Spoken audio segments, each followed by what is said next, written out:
Assalamualaikum warahmatullahi wabarakatuh. Halo teman-teman semuanya. Perkenalkan, nama saya Ananda Pertiwi dari Fakultas Keguruan dan Pendidikan Prodi Pancasila dan Kewarganegaraan Universitas Pamulang dari kelas 03 PPKP 002. Saya di sini akan menyampaikan tugas akhir dari mata kuliah pengembangan bahan ajar dan media pembelajaran yang diampu oleh Ibu dosen Sulastri SPD MH. Oke, sebelum masuk ke materi pembahasan, di sini saya akan menjelaskan terlebih dahulu rumusan tujuan pembelajarannya, yaitu KD 3.6 memahami keberagaman suku, agama, ras, budaya, dan gender. Kondisinya yaitu siswa mengidentifikasi materi tentang keberagaman suku, agama, ras, budaya, dan gender secara komprehensif. Audiensnya yaitu siswa, behaviorsnya menjelaskan, degree-nya yaitu keberagaman suku, agama, ras, budaya, dan gender di Indonesia. Kemudian rumus CABD-nya yaitu setelah mengidentifikasi materi tentang keberagaman suku, agama, ras, budaya, dan gender secara komprehensif, siswa menjelaskan keberagaman suku, agama, ras, budaya, dan gender di Indonesia.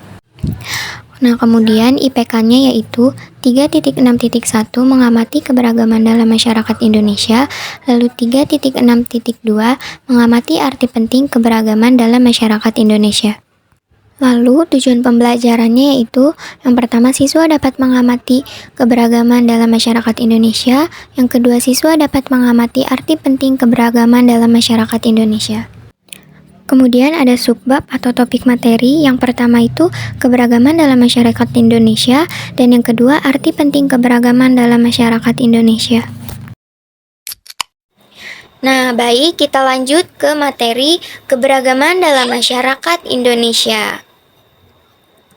Nah, bentuk keberagaman di Indonesia. Seperti apa sih bentuk keberagaman di Indonesia itu? Nah, Indonesia itu kan adalah negara yang kaya, baik dari segi sumber daya alam maupun keberagamannya. Ada beberapa bentuk keberagaman di Indonesia, mulai dari keberagaman suku, keberagaman agama, keberagaman ras, dan juga keberagaman anggota golongan.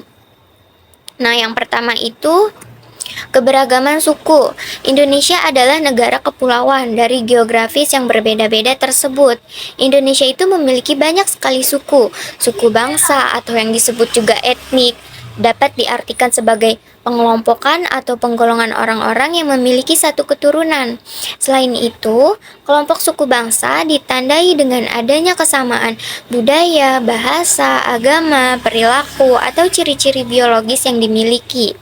Nah, setiap suku bangsa itu mempunyai ciri atau karakter tersendiri, baik dalam aspek sosial maupun budaya. Indonesia itu memiliki lebih dari 300 kelompok suku, lebih tepatnya 1340 suku bangsa Indonesia. Kemudian ada keberagaman agama. Indonesia ini adalah negara yang religius. Hal ini tuh membuktikan dalam sila Pancasila pertama, yaitu ketuhanan yang Maha Esa. Artinya, kebebasan dalam beragama dijamin dalam Undang-Undang Dasar 1945 Pasal 29 yang menyatakan bahwa negara berdasar atas ketuhanan yang Maha Esa dan negara menjamin kemerdekaan tiap-tiap penduduk untuk memeluk agamanya masing-masing dan untuk beribadat menurut agamanya dan kepercayaannya itu. Di Indonesia sendiri, ada 6 agama yang diakui oleh negara. Agama-agama yang diakui oleh negara adalah Islam, Kristen, Katolik, Hindu, Buddha, dan juga Konghucu. Nah, keenam agama itu harus hidup berdampingan di masyarakat dengan prinsip dengan toleransi antar umat beragama. Nah, kemudian itu ada keberagaman ras. Nah, ras ini tuh merupakan klasifikasi yang digunakan untuk mengkategorikan manusia melalui ciri fenotip atau ciri fisik dan asal-usul geografis. Nah, asal mula keberagaman ras di Indonesia itu disebabkan oleh beberapa faktor seperti bangsa asing yang singgah di tanah air kita, kemudian sejarah penyebaran ras di dunia, dan juga kondisi geografis. Nah, ada beberapa ras yang tersebar di berbagai wilayah Indonesia. Ada ras Malayan Mongoloid yang berada di Sumatera, Jawa, Bali, Nusa Tenggara Barat, Kalimantan, dan Sulawesi.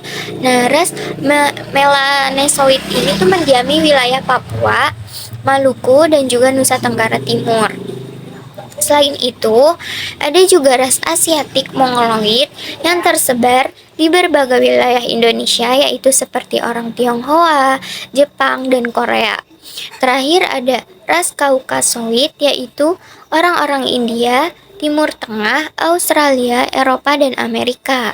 Nah, terakhir itu ada keberagaman antar golongan. Dalam masyarakat multikultural, keberagaman golongan bisa terjadi secara vertikal dan horizontal. Untuk vertikal, terdapat hierarki lapisan atas dan lapisan bawah yang cukup tajam. Contohnya itu seperti status sosial, pendidikan, jabatan, dan sebagainya. Secara horizontal itu biasanya anggota golongan itu setara dan tidak ada hierarki. Namun, hal ini tuh mengakibatkan banyak yang merasa anggota golongannya paling benar, sehingga merendahkan anggota golongan lainnya. Contohnya adalah agama, idealisme, adat istiadat, dan lain sebagainya. Nah, penting juga untuk menjaga toleransi di dalam keberagaman. Nah, meskipun Indonesia itu negara yang kaya akan perbedaan dan keberagaman, hal tersebut itu membuat Indonesia rentan terpecah belah akibat perbedaan yang ada. Nah, perpecahan di masyarakat itu tuh bisa memicu konflik yang menimbulkan kerugian banyak pihak. Oleh karenanya, diperlukan sifat toleran dan juga tenggang rasa terhadap perbedaan dan kemajemukan di masyarakat. Nah, sifat toleransi itu haruslah ditanamkan sejak dini supaya bisa menerima perbedaan yang ada. Nah, contoh perilaku toleransi itu seperti memberikan kesempatan kepada tetangga melakukan ibadahnya, tolong-menolong antar warga ketika melaksanakan hari raya, dan tidak membeda-bedakan tetangga dan menghargai perbedaan budaya yang ada.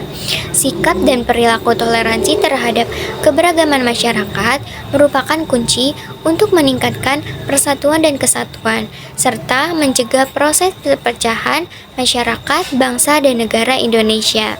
Setiap individu hendaknya mengaplikasikan perilaku toleran terhadap keberagaman suku. Kemudian, melalui keberagaman, masyarakat Indonesia itu dapat mempertahankan dan menghargai keanekaragaman budaya yang dimiliki. Setiap suku dan daerah di Indonesia memiliki budaya yang beragam dan unik.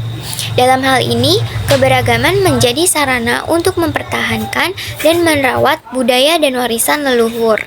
Sebagai negara dengan jumlah suku, agama, bahasa, budaya, dan tradisi yang beragam, persatuan adalah kunci untuk menjaga keutuhan bangsa dan memastikan stabilitas serta kemajuan Indonesia.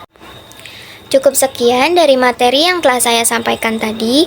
Semoga teman-teman semua bisa memahami apa yang telah saya sampaikan. Terima kasih, kurang lebihnya mohon maaf. Wassalamualaikum warahmatullahi wabarakatuh.